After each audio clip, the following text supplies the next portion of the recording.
Good morning विद्यार्थी मित्रों। छेल्ला लेक्चर में આપણે લોરેન્ઝ બળનું સૂત્ર તારવેલું। લોરેન્ઝ બળના સૂત્રમાં કોઈ વિદ્યુત ભારિત કણ વિદ્યુત અને ચુંબકીય ક્ષેત્રની હાજરીમાં ગતિ કરતો હોય v વેગથી તો એની પર લાગતું બળ એનું સૂત્ર આપણે તૈયાર કરેલું, એને આપણે લોરેન્ઝ બળનું સૂત્ર કહીએ છીએ। એટલે સૂત્ર આપણે જે તૈયાર કરેલું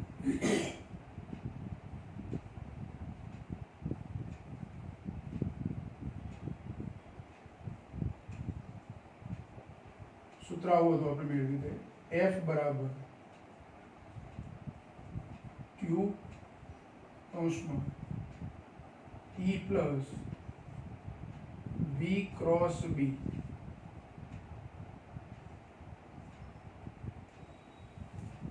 આવું સમીકરણ તારવ્યું। આ સૂત્રને આપણે શું કહીએ છીએ તો લોરેન્ઝ બળનું સૂત્ર। હવે આ સમીકરણમાં બે બળો ભેગા છે। Q ने अंदर गुणी दो तो Q इंटू E ये विद्युत बल है અને Q ने અહીંયા અંદર ગુણીએ તો Q V क्रॉस B એ ચુંબકીય બળ છે। કયું બળ છે? ચુંબકીય બળ। એટલે આમાંથી ચુંબકીય બળ મારે લેવું પડે તો ચુંબકીય બળને આપણે Fm F મેગ્નેટિક વડે દર્શાવીએ અને F મેગ્નેટિક કેટલું તો Q V क्रॉस B જેટલું। આમાં V એ વિદ્યુત ભારિત કણનો વેગ છે, B એ ચુંબકીય ક્ષેત્ર છે અને Q એ જે કણ ગતિ કરતો હોય એનો વિદ્યુત ભાર છે।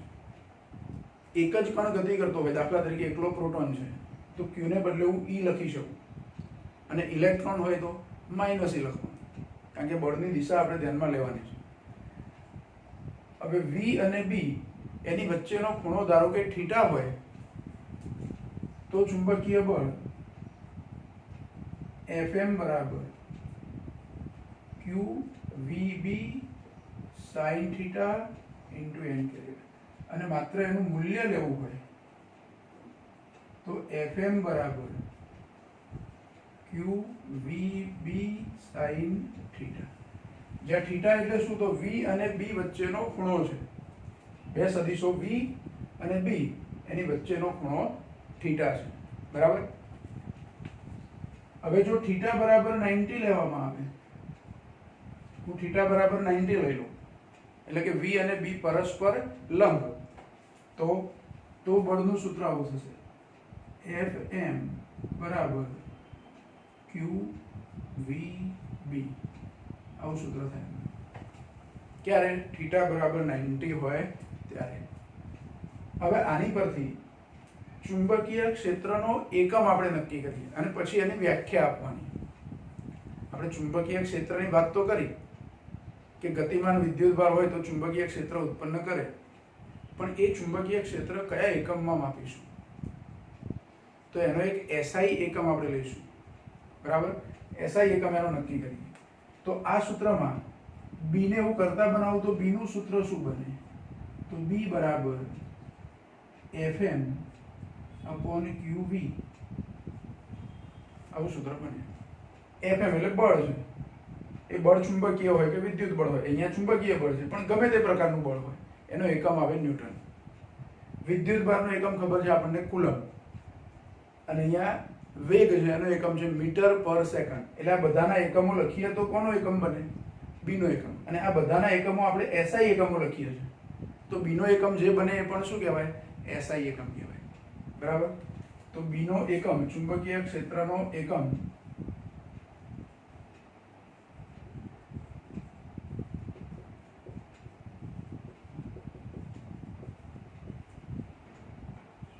तो B नो एकम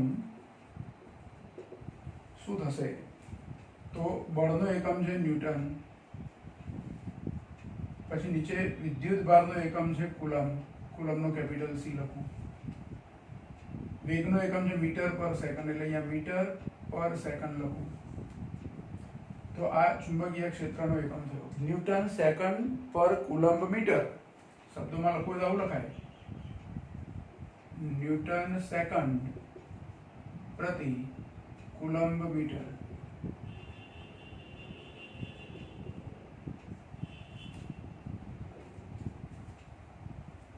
આની પરથી મારે એનું પારિમાણિક સૂત્ર પણ લખવું છે, બી નું પારિમાણિક સૂત્ર. તો બી નું પારિમાણિક સૂત્ર શું થાય? તો આ બધાના પારિમાણિક સૂત્રો આપણને ખબર છે. બળનું પારિમાણિક સૂત્ર, સમયનું પારિમાણિક સૂત્ર, વિદ્યુતભારનું પારિમાણિક સૂત્ર, લંબાઈનું પારિમાણિક સૂત્ર. તો એ બધાના પારિમાણિક સૂત્રો આપણે લખીએ એટલે આપણને શું મળે? બી નું પારિમાણિક સૂત્ર. તો જુઓ, બી નું પારિમાણિક સૂત્ર, બધાના પારિમાણિક સૂત્રો લખીએ આપણે. પહેલા બળનું પારિમાણિક સૂત્ર લખું તો m1 L1 T-2. સમયનું પારિમાણિક સૂત્ર T1 છેદમાં વિદ્યુતભારનું પારિમાણિક સૂત્ર A1 T1 અને લંબાઈનું પારિમાણિક સૂત્ર L1. આનું સાદુરૂપ. જો T1 અહીંયા પણ છે અને નીચે પણ T1 છે એટલે T1 જતા રહેશે. m એક જ જગ્યાએ છે એટલે m ની ઘાતાંક 1 આવશે. m1 પછી અહીંયા L1 છે અને નીચે પણ L1 છે એટલે L0 થઈ જશે. પછી T-2 જ રહેશે.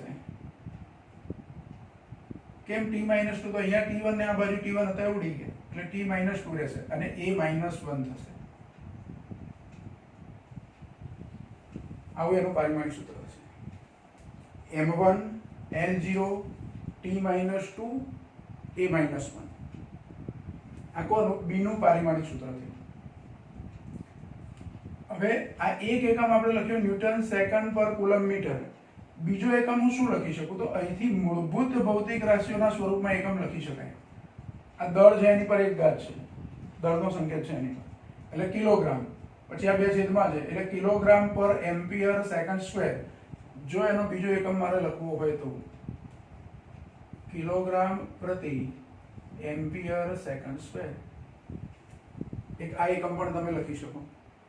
અને હજુ એક એકમ જે એસઆઈ એકમ આપણે આ લખ્યો ન્યૂટન સેકન્ડ પર કુલમ મીટર, એને બદલે વૈજ્ઞાનિક નિકોલા ટેસ્લા, એની યાદમાં, નિકોલા ટેસ્લા એ વૈજ્ઞાનિકનું નામ સાંભળ્યું હશે તમે, તો એ ટેસ્લા નામના વૈજ્ઞાનિકની યાદમાં ચુંબકીય ક્ષેત્રનો એસઆઈ એકમ આપણે ટેસ્લા પણ લઈએ છીએ. એટલે કે આના બરાબર 1 ન્યૂટન સેકન્ડ પર કુલમ મીટર એટલે 1 ટેસ્લા લેવાય. એટલે બીનો બીજો એકમ થશે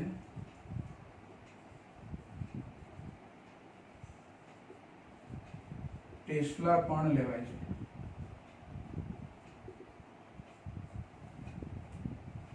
એટલે આવું કહી શકું કે 1 ન્યૂટન સેકન્ડ પર કુલમ્બ મીટર બરાબર 1 ટેસ્લા. ટેસ્લા માટે કેપિટલ ટી લખાય છે એટલે અહીંયા હું ટેસ્લાનો કેપિટલ ટી લખી દઉં. કેપિટલ ટી એકમ તરીકે લખ્યો હોય એટલે ચુંબકીય ક્ષેત્રના એકમમાં એને શું વાંચવાનું આપણે? ટેસ્લા. બરાબર. આ ટેસ્લા માટે કેપિટલ ટી સંકેત વપરાય છે. તો 1 ન્યૂટન સેકન્ડ પર કુલમ મીટર એટલે 1 ટેસ્લા. હવે 1 ટેસ્લાની વ્યાખ્યા આપણે લેવી છે કે 1 ટેસ્લા કોને કહેવાય?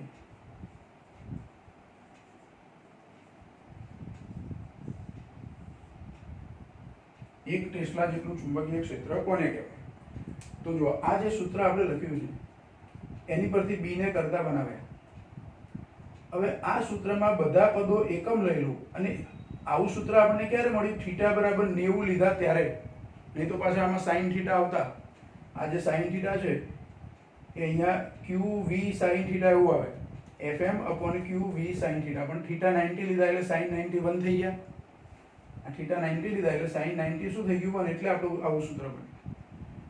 તો આ ચુંબકીય ક્ષેત્રની અંદર કોઈ વિદ્યુત ભાર ચુંબકીય ક્ષેત્રમાં ચુંબકીય ક્ષેત્રને કેવી રીતે લંબરૂપે, એટલે જ્યારે કોઈ વિદ્યુત ભાર ચુંબકીય ક્ષેત્રને લંબરૂપે 1 મીટર પર સેકન્ડ જેટલા વેગથી, વિદ્યુત ભાર કેટલો લેવાનો પાછો? 1 કુલમ. 1 કુલમ જેટલો વિદ્યુત ભાર 1 મીટર પર સેકન્ડના વેગથી ગતિ કરે ત્યારે તેની પર લાગતું ચુંબકીય બળ 1 ન્યૂટન હોય તો તે ચુંબકીય ક્ષેત્ર એને 1 ટેસ્લા કહેવાય.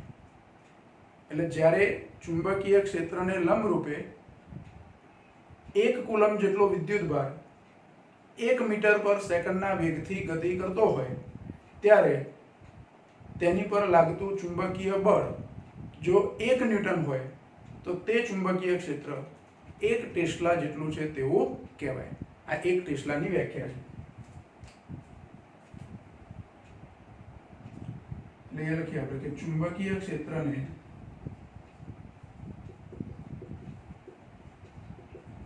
લંબ રૂપે 1 મીટર પર સેકન્ડના વેગથી ગતિ કરતા 1 કુલમ જેટલા વિદ્યુત ભાર પર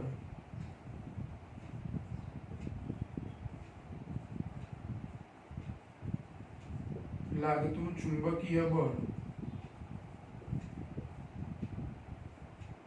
1 ન્યૂટન હોય તો તે ચુંબકીય ક્ષેત્ર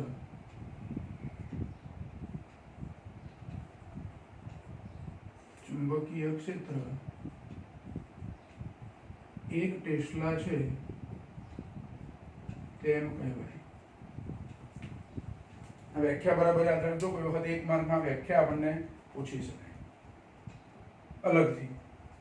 ચુંબકીય ક્ષેત્રને લંબ રૂપે 1 મીટર પર સેકન્ડના વેગથી ગતિ કરતા 1 કુલમ જેટલા વિદ્યુત ભાર પર લાગતું ચુંબકીય બળ 1 ન્યૂટન જેટલું હોય તો તે ચુંબકીય ક્ષેત્ર 1 ટેસ્લા છે તેમ કહેવાય. આ 1 ટેસ્લાની વ્યાખ્યા થઈ. ટેસ્લા એ ચુંબકીય ક્ષેત્રનો એસઆઈ એકમ છે. આવું આપણે યાદ રાખવું. પણ બીજો એક એકમ પણ છે. ચુંબકીય ક્ષેત્રનો બીજો પણ આપણે એક એકમ લઈએ છીએ અને બીજા એકમ તરીકે ગૌસ એકમ છે.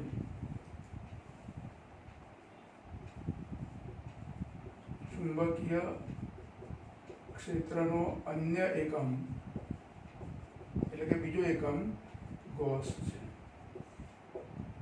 અને 1 ટેસ્લા બરાબર 10⁴ ગૌસ થાય. ગૌસ માટે કેપિટલ G આપણે લખીએ છીએ. એટલે 1 ટેસ્લા બરાબર 10⁴ G આવું લખી શકાય. તો ટેસ્લા અને ગૌસ વચ્ચેનો આ એક સંબંધ છે. 1 ટેસ્લા એટલે કેટલા થાય? 10⁴ ગૌસ અથવા ગાઉસ પણ એને કહેવાય. આપણે પહેલા ચેપ્ટરમાં ગાઉસનો નિયમ શીખ્યા છે. એ જ વૈજ્ઞાનિકનું નામ છે. એટલે 1 ટેસ્લા એટલે 10⁴ ગૌસ. કોઈ વખતે આપણે કોઈ દાખલાઓની ગણતરી કરતા હોય અને બીજા બધા મૂલ્યો આપણને એસઆઈ એકમમાં આપ્યા હોય અને ચુંબકીય ક્ષેત્ર ગૌસ એકમમાં આપ્યું હોય તેને ટેસ્લામાં કન્વર્ટ કરવું પડે. ગૌસ એકમમાં આપેલું ચુંબકીય ક્ષેત્ર હોય તો 1 ગૌસ બરાબર 10⁻⁴ ટેસ્લા થાય. 1 ગૌસ બરાબર કેટલું થાય? 10⁻⁴ ટેસ્લા. એટલે જો લોરેન્ટ્ઝ બળનું સૂત્ર હતું એની પરથી આપણે ચુંબકીય ક્ષેત્ર એનો એકમ નક્કી કર્યો, એનું પારિમાણિક સૂત્ર લખ્યું. ચુંબકીય ક્ષેત્રનો એક એકમ ટેસ્લા પણ લઈએ છીએ આપણે. 1 ટેસ્લાની વ્યાખ્યા આપી અને ચુંબકીય ક્ષેત્રનો અન્ય એકમ એટલે કે બીજો એક એકમ ગૌસ પણ આપણે વાપરીએ છીએ. એટલે એની પરથી ટેસ્લા અને ગૌસ વચ્ચેનો સંબંધ પણ આપણે લખ્યું. બરાબર.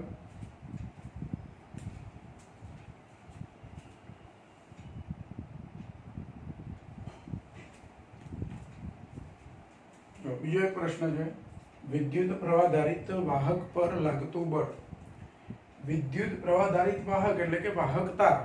કોઈ વાહક તાર આપણે લીધો હોય, સુરેખ તાર, તો એ સુરેખ તારમાં જ્યારે પ્રવાહ વહેતો હોય અને એ તારને જો ચુંબકીય ક્ષેત્રમાં મૂકેલો હોય, બાહ્ય ચુંબકીય ક્ષેત્રમાં, તારમાં વહેતા પ્રવાહને કારણે ઉત્પન્ન થતું ચુંબકીય ક્ષેત્ર નહીં. આ ધ્યાન રાખો. તારમાં પ્રવાહ વહેતો હોય એટલે એની આજુબાજુ જે ચુંબકીય ક્ષેત્ર ઉત્પન્ન થાય છે એની વાત આપણે કરી ખરી આ ચેપ્ટરમાં ફર્સ્ટ-એડના અવલોકન પરથી. પણ અહીંયા જે બળની આપણે વાત કરીએ છીએ એમાં વાહક તારમાં પ્રવાહ વહેતો હોય અને એ વાહક તારને બીજા કોઈ બાહ્ય ચુંબકીય ક્ષેત્રમાં મૂકેલો હોય તો એ વાહક તાર પર કેટલું બળ લાગતું હશે? તારના ચુંબકીય ક્ષેત્રની વાત નથી આ, એટલે આપણે એને બાહ્ય ચુંબકીય ક્ષેત્ર કહીએ છીએ. બાહ્ય ચુંબકીય ક્ષેત્ર એટલે ચુંબકીય ક્ષેત્રનો ઉદ્ગમ બીજી કોઈ વસ્તુ હશે. એ તારમાં વહેતા પ્રવાહને કારણે મળતું ચુંબકીય ક્ષેત્ર નહીં. તો એવો તાર કે જેમાં પ્રવાહ વહેતો હોય, પ્રવાહ વહેતો હોય એનો મતલબ કે તારમાં શું ગતિ કરે છે? તો વિદ્યુત ભારો ગતિ કરે છે. અને વિદ્યુત ભાર પર લાગતું બળ એ તો ચુંબકીય બળનું સૂત્ર આપણે લખ્યું છે QV×B. લોરેન્ટ્ઝ બળના સૂત્રની અંદર એક ભાગ ચુંબકીય બળનો જે છે F = QV×B. તો એ પ્રમાણે વિદ્યુત ભાર પર બળ લાગતું હોય. હવે તારમાં વિદ્યુતભાર ગતિ કરતો હોય ને વિદ્યુતભાર પર બળ લાગતું હોય, ધારો કે વિદ્યુતભાર આમ ગતિ કરતો હોય અને બાહ્ય ચુંબકીય ક્ષેત્ર એવી રીતે લાગુ પાડ્યું છે કે એ ચુંબકીય ક્ષેત્ર તાર પર ઉપર તરફ બળ લગાડે છે, તો આ તાર શું થાય, ઉપર તરફ ખેંચાય, કેમ કે એમાં જે વિદ્યુતભાર ગતિ કરે છે એની પર બળ લાગે છે. અને એક વિદ્યુતભાર નહીં હોય તારમાં ગતિ કરતો, ઘણા બધા વીજભારો છે, એટલે બધા વીજભારો પર લાગતું કુલ બળ લેવાનું. એ તારમાં જેટલા વીજભારો હોય બધા પર લાગતું બળ છે. એ ચુંબકીય ક્ષેત્ર એ બધા વીજભારોને પોતાની તરફ ધારો કે ખેંચતું હોય અથવા ઉપર તરફ એની પર બળ લગાડતું હોય, તો વિદ્યુતભાર તારમાંથી તો બહાર નીકળી જવાનું નથી. વિદ્યુતભાર તારમાં ગતિ કરે છે, વિદ્યુતભાર જતો હોય આમ, પણ એની પર લાગતું બળ આમ હોય, તો એની પર લાગતું બળ છે એને કારણે તાર ઉપર તરફ શું થાય, ખેંચાય, અથવા જે દિશામાં એની પર બળ લાગતું હોય એ દિશામાં તાર ખેંચાય. તો એ જે બળ લાગે છે એને આપણે તાર પર લાગતું ચુંબકીય બળ કહીએ છીએ. એનું સૂત્ર આપણે તારવવાનું છે. બરાબર. ધારો કે આપણી જોડે L લંબાઈનો એક વાહક તાર છે. હું અહીંયા એક વાહક તાર બતાવું છું.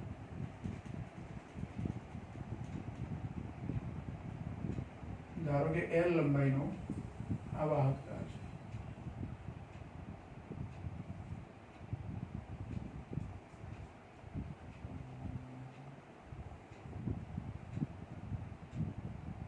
વાહક તારની લંબાઈ L જેટલી છે, એના આડછેદનું ક્ષેત્રફળ A જેટલું છે, અને આ વાહક તારની અંદર મુક્ત ઇલેક્ટ્રોન હશે. શું હશે? મુક્ત ઇલેક્ટ્રોન. ગતિ કોણ કરશે વાહક તારમાં? તો મુક્ત ઇલેક્ટ્રોન. એટલે આપણે ઇલેક્ટ્રોન પર લાગતું બળ લેવાનું. હવે એક કોઈ વિદ્યુતભાર હોય, Q જેટલો વિદ્યુતભાર, તો એક વિદ્યુતભાર પર લાગતું બળ એનું સૂત્ર તો આપણે લખ્યું જ છે. પણ આ વાહક તારમાં તો વધારે વીજભારો છે, એટલે પહેલા તો મારે કુલ કેટલો વીજભાર છે એ લેવું પડે. તારમાં કુલ કેટલો વીજભાર છે L લંબાઈના તારમાં? તો અહીંયા આપણે આગળ ત્રીજા ચેપ્ટરમાં એક સ્મોલ n તરીકે સંખ્યા ઘનતા લેતા હતા, મુક્ત ઇલેક્ટ્રોનની સંખ્યા ઘનતા. ધારો કે અહીંયા લઈએ આપણે, ધારો કે L લંબાઈના વાહક તારમાં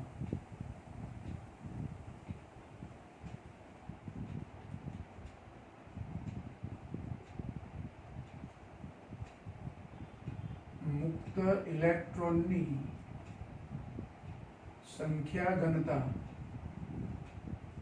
n છે. આ સંખ્યા ઘનતા n એનો મતલબ કે એકમ કદ દીઠ મુક્ત ઇલેક્ટ્રોન. હવે જો વાહક તારનું કદ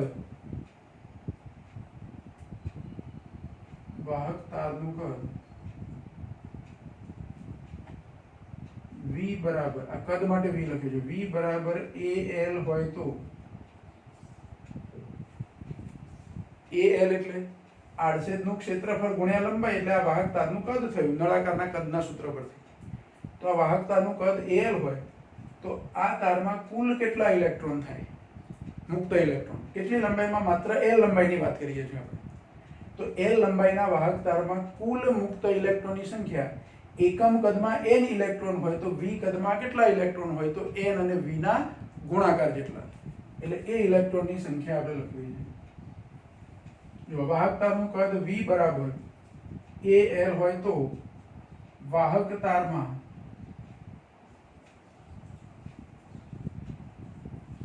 કુલ મુક્ત ઇલેક્ટ્રોનની સંખ્યા,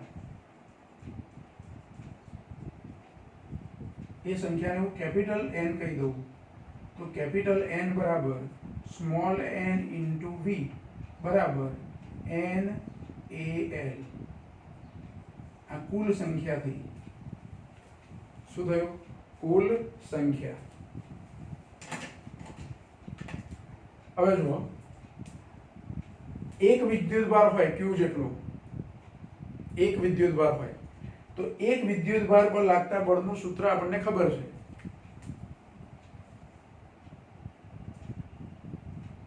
Q જેટલા વિદ્યુતભાર પર લાગતું ચુંબક, Q જેટલા એક વિદ્યુતભાર પર, એવું લખીએ આપણે, Q જેટલા એક વિદ્યુતભાર પર લાગતું ચુંબકીય બળ Fm બરાબર Q V ક્રોસ બી આવું સૂત્ર છે આપણું. એક જ વિદ્યુત ભાર પર લાગતું બળ છે, પણ આપણે તો કેટલા વિદ્યુત ભારો પર લાગતું બળ લેવું છે? તો n જેટલા. જો અહીંયા q એટલે એક વિદ્યુત ભાર એટલે આપણે શું સમજવાનું? એક ઇલેક્ટ્રોન. ધારો કે આ વાહક તારની અંદર ઇલેક્ટ્રોન ગતિ કરતા હોય તો q એટલે મારે એક ઇલેક્ટ્રોન એટલે કે e જેટલો વિદ્યુત ભાર છે. એવા કુલ કેટલા વિદ્યુત ભાર છે એટલે કે કુલ કેટલા ઇલેક્ટ્રોન છે l લંબાઈમાં? તો n જેટલા. જો એક વિદ્યુત ભાર પર આટલું બળ લાગતું હોય તો કુલ n વિદ્યુત ભારો પર લાગતું બળ અહીંયા n વડે ગુણી કાઢવાનું, એટલે એ કુલ બળ થયું. એટલે n જેટલા કુલ વિદ્યુત ભારો પર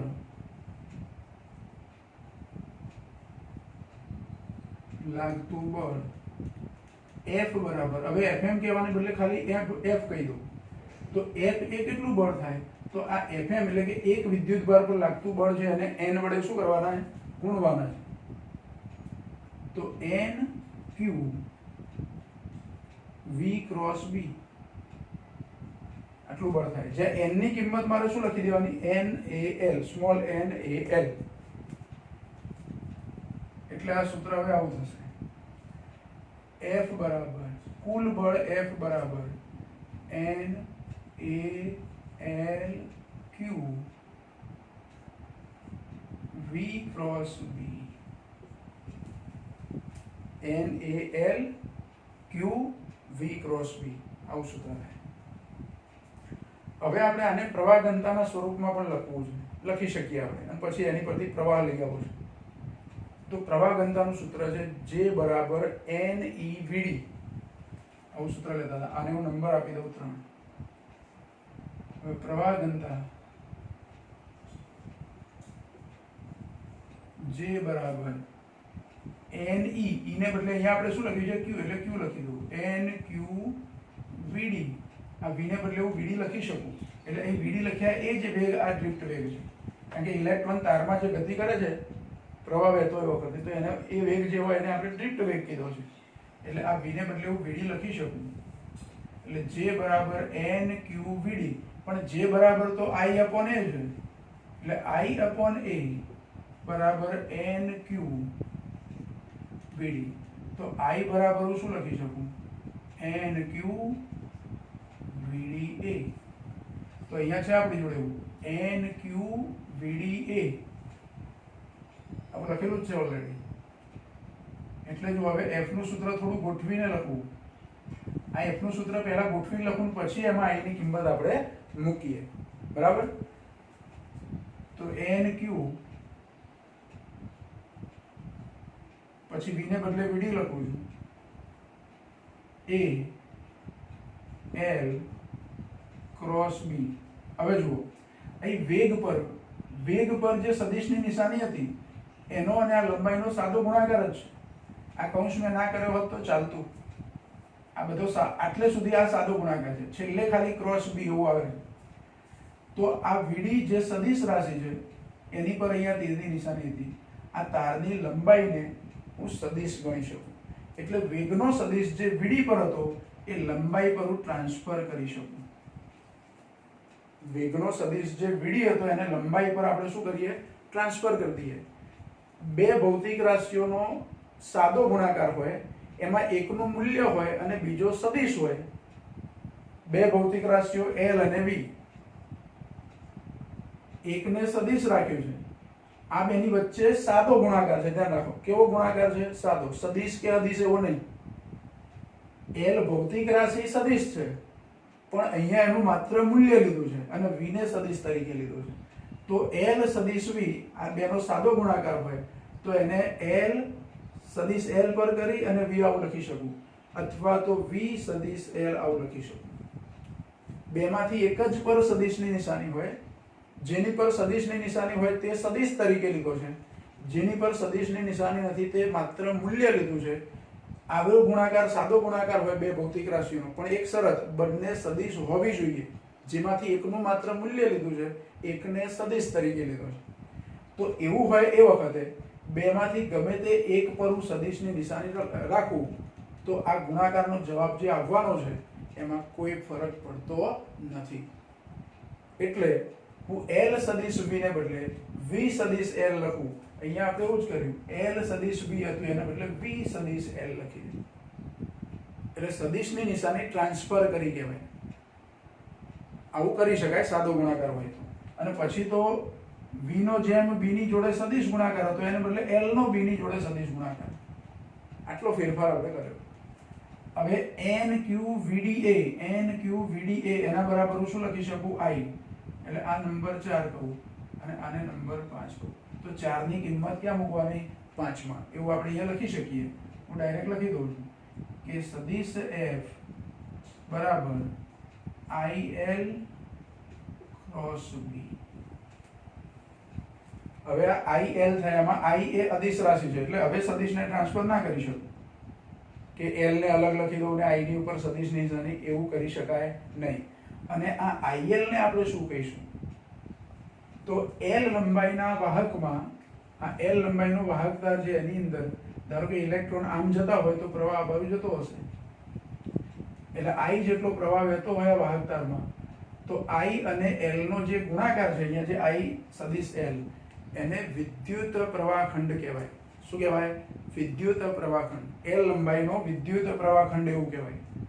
L લંબાઈના તારમાં I જેટલો પ્રવાહ વહે છે તો IL ને L લંબાઈનો વિદ્યુત પ્રવાહખંડ કહી શકાય, જેને સદિશ લેવાય. આ L સદિશ છે એટલે વિદ્યુત પ્રવાહખંડ આખું એક પદ થયું એ સદિશ રાશિ થઈ. કેવી રાશિ થઈ? સદિશ રાશિ. તો આ સૂત્ર પ્રમાણે વાહક તાર, વિદ્યુત પ્રવાહ ધારિત વાહક તાર પર લાગતું બળનું સૂત્ર થયું. જો પહેલું સૂત્ર આપણે જે લખીએ છીએ, આ સમીકરણ જે લખ્યું F બરાબર Q V ક્રોસ B, એ કોની પર લાગતું બળ છે?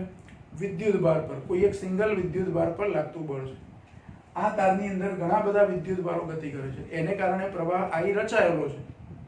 તો જ્યારે તારમાં પ્રવાહ રચાયેલો હોય તો આપણે ખાલી વિદ્યુત ભારો કેટલા છે એની કોઈ ચિંતા કર્યા વગર તારમાં કેટલો પ્રવાહ છે તે જ જાણવાનું, અને તારની લંબાઈ કેટલી છે તે. એટલે IL મળી જાય આપણને. અને એને બાહ્ય ચુંબકીય ક્ષેત્રમાં મૂક્યો છે, એ ચુંબકીય ક્ષેત્ર. તો એ તાર પર લાગતું કુલ બળ તમે શું કરી શકો? શોધી શકો. તો આ તાર પર લાગતું કુલ બળ થયું. પણ આ સુરેખ તાર માટેનું સૂત્ર છે. કેવા તાર માટે?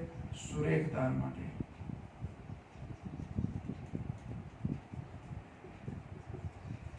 કોઈ વક્ર તાર હોય એવા તાર પર લાગતું બળ શોધવું હોય તો એ તારના મારે અસંખ્ય નાના નાના પ્રવાહખંડો બનાવી દેવા પડે. વક્ર તાર માટે શું થાય? કોઈ તાર આવો આવ્યો છે આપણને,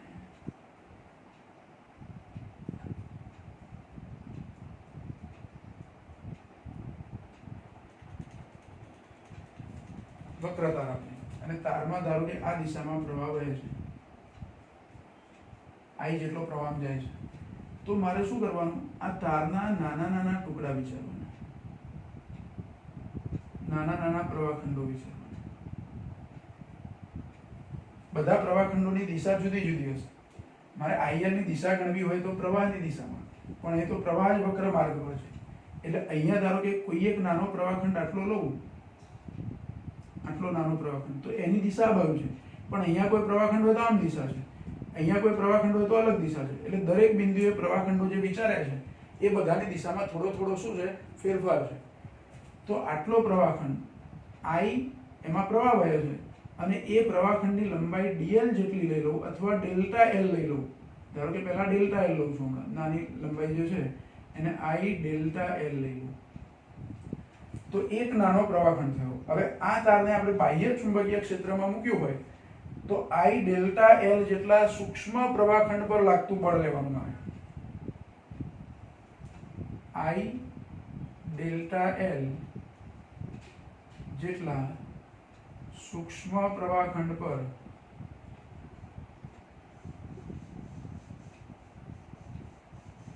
લાગતું બળ, એને ડેલ્ટા F કહી દઉં, DF ને બદલે ડેલ્ટા F કહી દઉં.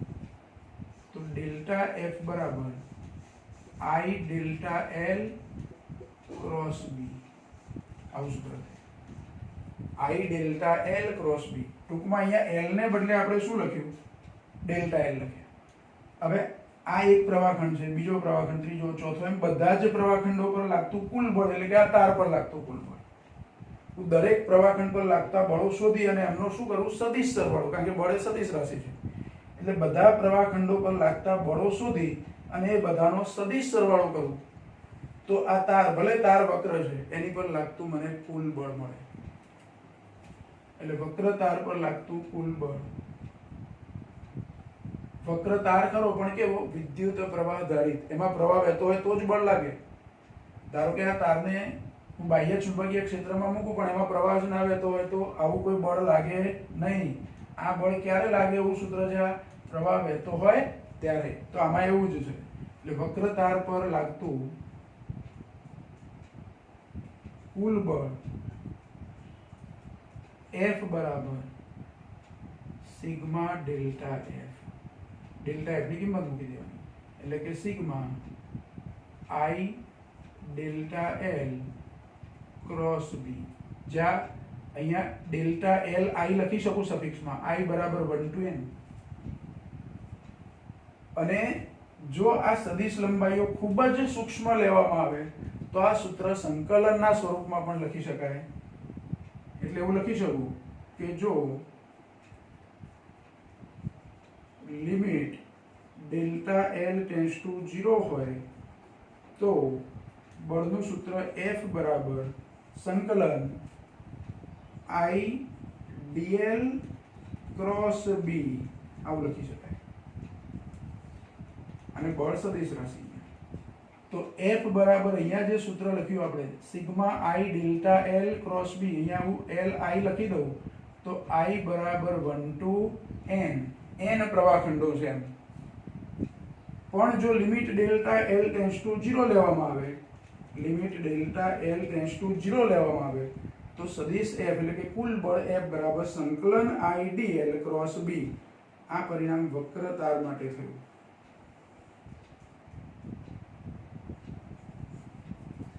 સુરેખ તાર હોય તો સીધે સીધું તારની કુલ લંબાઈ અને I નો ગુણાકાર એનો ક્રોસ ગુણાકાર B જોડે.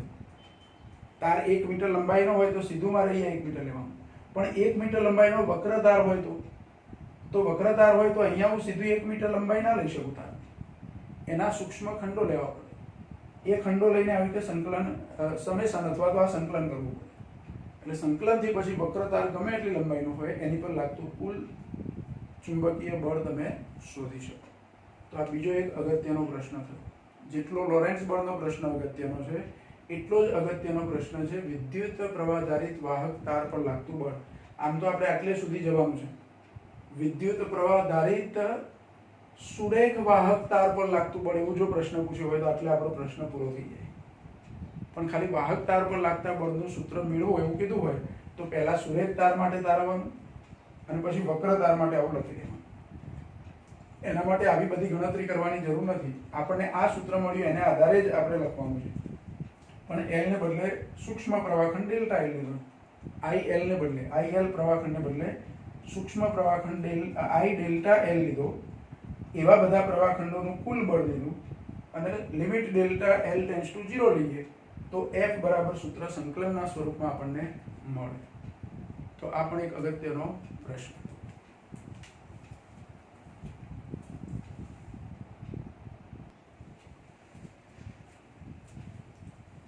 જો હવે આપણે જે થિયરી શીખ્યા એના આધારે ઉદાહરણનો એક દાખલો છે. ઉદાહરણ નંબર 4.1. એમાં પ્રશ્ન શું આપ્યો છે તો 200 ગ્રામ દળ ધરાવતો એક સુરેખ તાર જે 1.5 મીટર લંબાઈ ધરાવે છે. 200 ગ્રામ લંબાઈ, 200 ગ્રામ દળ અને 1.5 મીટર લંબાઈ ધરાવતો એક સુરેખ તાર જેમાં I જેટલો વિદ્યુત પ્રવાહ વહે છે, I બરાબર 2 એમ્પિયર આપી દીધું છે આપણને. એને સમક્ષિતિજ સમાન ચુંબકીય ક્ષેત્રમાં મૂકેલો છે. ચુંબકીય ક્ષેત્ર સમક્ષિતિજ છે અને એ ચુંબકીય ક્ષેત્ર સમક્ષિતિજ કરું પણ અહીંયા જુઓ સર્કલની અંદર ક્રોસ નિશાની કરીને બતાવ્યું છે. ક્રોસ નિશાની એનો મતલબ કે બોર્ડના સમતલને લંબ અંદર તરફ જતું ચુંબકીય ક્ષેત્ર. એટલે બધી ચુંબકીય ક્ષેત્ર રેખાઓ બોર્ડના સમતલને લંબ કઈ તરફ? અંદર તરફ આમ જાય છે. એવું સમાન ચુંબકીય ક્ષેત્ર છે. તો એ સમાન ચુંબકીય ક્ષેત્રની અંદર આ તાર એને સ્થિર રાખેલો છે. સ્થિર રાખેલો છે એનો મતલબ કે પકડીને સ્થિર નથી રાખેલો, પણ એમાં પ્રવાહ આપણે એવી રીતે પસાર કર્યો છે કે તારનું વજન બળ mg અધો દિશામાં અને તાર પર લાગતું ચુંબકીય બળ ઉર્ધ્વ દિશામાં બે સરખા થાય એટલે સ્થિર થઈ ગયો એ તાર. એવું કરી શકાય. કોઈ વિદ્યુત ભારને પણ મારે અહીંયા હવામાં સ્થિર રાખવું હોય તો વિદ્યુત ક્ષેત્રમાં એને સ્થિર રાખી શકાય. ધારો કે મારી જોડે ધન વીજભાર છે, q જેટલો ધન વીજભાર છે, તો એનું વજન બળ અને એની પર ઉપર તરફ લાગતું વિદ્યુત બળ સરખા થઈ જાય તો q વિદ્યુત ભાર છે, m દળ ધરાવતો અને q વિદ્યુત ભાર વાળો કણ, તો એને હવામાં સ્થિર રાખી શકાય. mg બરાબર qe. એવી રીતે આ વિદ્યુત પ્રવાહધારી તારને મારે સ્થિર રાખવો હોય હવામાં, એટલે કે હવામાં સ્થિર કરી દેવો હોય કોઈ આધાર વગર, પકડ્યા વગર, તો એનું વજન બળ જેટલું હોય એટલું બળ ચુંબકીય બળ ઉર્ધ્વ દિશામાં એની પર લાગવું જોઈએ mg ની વિરુદ્ધ. તો આ તાર ત્યાં સ્થિર રહી શકે. તો એવી રીતે સ્થિર રાખેલો છે. એટલે તાર સ્થિર અથવા સંતુલન અવસ્થામાં છે એનો મતલબ કે એની પર લાગતું વજન બળ, એનું પોતાનું વજન બળ અને એની પર લાગતું ચુંબકીય બળ કેવા થાય? સમાન થાય. તો મારે આ ચુંબકીય ક્ષેત્રનું મૂલ્ય કેટલું રાખવું પડશે? જો 1, 2 અને 3 આપ્યા છે અને mg માં g નું મૂલ્ય તો આપણને ખબર છે. જોઈએ બુકમાં g નું મૂલ્ય કેટલું આપ્યું છે. g બરાબર 9.8. આમ તો આપણે કીધેલું છે કે g નું મૂલ્ય ના આપેલું હોય તો 9.8 લેવું. કોઈ વખતે પ્રશ્નમાં જ તમને કહી દીધું કે g બરાબર 10 લો તો 10 લેવાનું, પણ અહીંયા g નું મૂલ્ય આપ્યું નથી એટલે આપણે કેટલું લઈ લઈએ? g બરાબર 9.8 મીટર પર સેકન્ડ સ્ક્વેર. આટલું g નું મૂલ્ય લેવું. એટલે અહીંયા આપણે લખી શકીએ કે આકૃતિમાં દર્શાવ્યા પ્રમાણે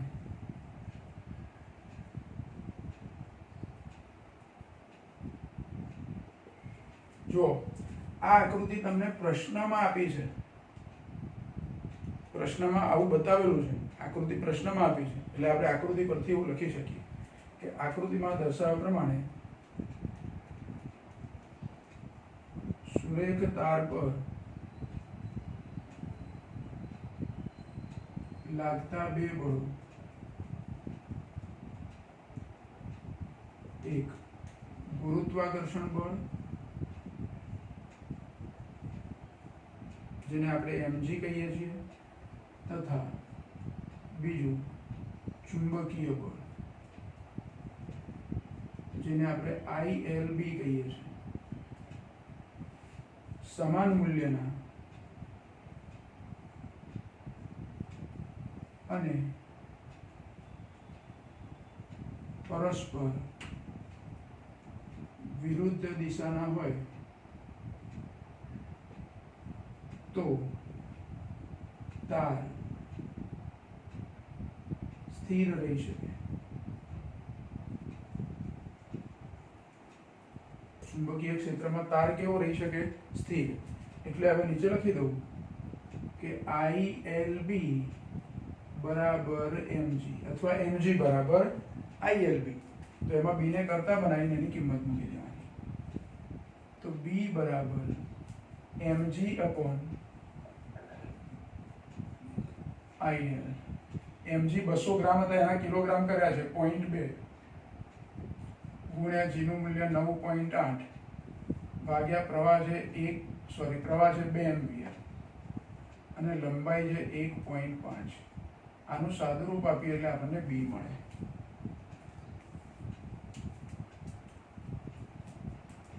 જો સાદુરૂપ આપી અને અહીંયા જવાબ આપ્યો છે આપણને 0.65 ટેસ્લા. તમે કેલ્ક્યુલેટરથી સાદુરૂપ આપશો તો 0.65 ટેસ્લા.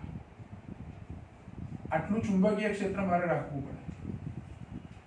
ચુંબકીય ક્ષેત્રનું મૂલ્ય 0.65 ટેસ્લા રાખીએ તો આ તાર કે જે 1.5 મીટર લંબાઈનો છે અને 2 એમ્પિયર પ્રવાહ વહે છે એ તારને તમે કેવો રાખી શકો? સ્થિર. હવામાં સ્થિર એને રાખી શકાય. એટલે આ એકદમ નાનો જ દાખલો છે, 2 માર્કમાં પૂછી શકાય એવો પ્રશ્ન. પછી બીજો એક પ્રશ્ન છે એ પણ જોડે જોડે લઈ લઈએ. ઉદાહરણ 4.2 આપીને એમાં તમે બુકમાં જુઓ, એમાં કોઈ ગણતરી કરવાની નથી પણ સમજવાનો પ્રશ્ન છે.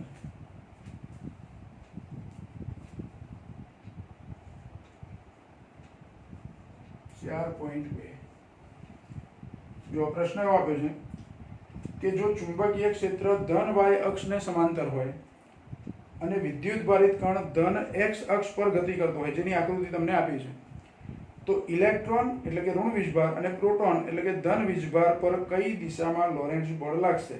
અને ચુંબકીય ક્ષેત્ર છે એ બોર્ડના સમતલને લંબ અંદર તરફ આપ્યું છે આપણને. જો પહેલા તો 3 અક્ષો બતાવી છે.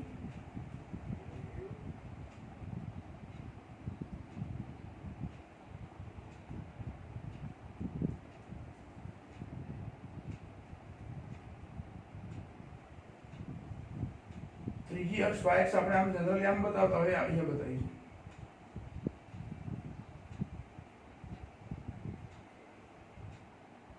આવી રીતે બતાવી. એટલે આ x y અને z ત્રણે પરસ્પર લંબ છે. ત્રણે અક્ષો તો પરસ્પર લંબ હોય. ચુંબકીય ક્ષેત્ર છે એ અહીંયા સમાન ચુંબકીય ક્ષેત્ર આવી ક્રોસ નિશાની કરીને બતાવ્યું છે. સમાન ચુંબકીય ક્ષેત્ર આવી નિશાની વડે બતાવ્યું, મતલબ જો આ બધા ક્રોસ બતાવ્યા છે એ એક સરખા અંતરે,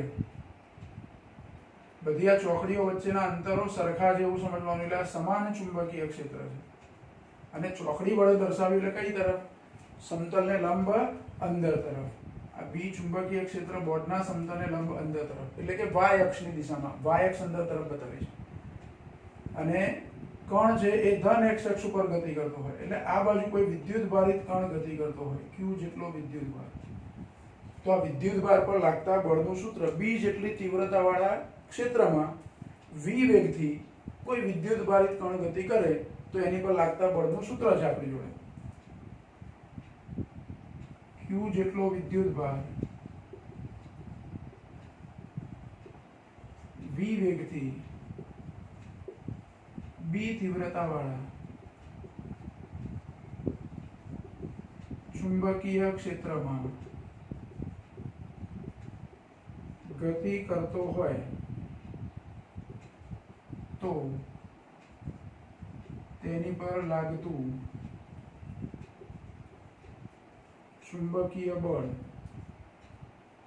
F બરાબર Q V ક્રોસ B. આ સૂત્ર છે. હવે વિદ્યુત ભાર કઈ અક્ષ ઉપર ગતિ કરે છે? તો x અક્ષ ઉપર. x અક્ષ ઉપર ગતિ કરે એટલે v સદિશ v એ x અક્ષની દિશામાં છે, ધન x અક્ષની દિશામાં. અને ચુંબકીય ક્ષેત્ર અહીંયા પ્રશ્નમાં આપણને કીધું છે ચુંબકીય ક્ષેત્ર y અક્ષને સમાંતર. y અક્ષને સમાંતર એટલે y અક્ષ આપણે આવી રીતે લેવાનું. ભલે અહીંયા ડોટ લાઈન આમ બતાવી છે y અક્ષ માટે. y અક્ષ એ બે અક્ષો x અને z ને કેવી લંબરૂપે, એટલે આ રીતે y અક્ષ લેવાની. પણ ચુંબકીય ક્ષેત્ર y અક્ષ પર અંદર તરફ જતી દિશામાં છે, એટલે અંદર તરફનો એક સદિશ અને વેગનો સદિશ આ બાજુ, એટલે આવા બે સદિશો થાય. બે સદિશો પરસ્પર લંબ. જો આવી રીતે પરસ્પર લંબ સદિશો પણ આ સમક્ષિતિ સમતલમાં, તો સમક્ષિતિ સમતલમાં આ બાજુ વિદ્યુત ભારિત કણ ગતિ કરે છે એટલે વેગનો સદિશ ધન x પર થયો અને y અક્ષ પર બોર્ડના સમતલને લંબ અંદર તરફ ક્રોસ નિશાની આપી છે, તો અંદર તરફ ચુંબકીય ક્ષેત્ર છે. તો v ક્રોસ b પરથી જમણા હાથના સ્ક્રૂના નિયમ પરથી હું v થી b તરફ સ્ક્રૂ ફેરવું એટલે મારે સ્ક્રૂ આમ ફેરવવાનું, એટલે સ્ક્રૂ આમ ફરે આ દિશામાં, અને સ્ક્રૂ આમ ફરે તો શું થાય? તો લૂઝ થાય, એટલે કે ઉપર તરફ જાય. તો ઉપર તરફ બળ ધન z દિશામાં બળ લાગે. કયા વિદ્યુત ભાર પર? ધન વીજભાર પર, કારણ કે અહીંયા આપણે પ્લસ q લીધા છે. એટલે જમણા હાથના સ્ક્રૂના નિયમ પ્રમાણે સમીકરણ 1 પરથી જમણા હાથના સ્ક્રૂના નિયમ મુજબ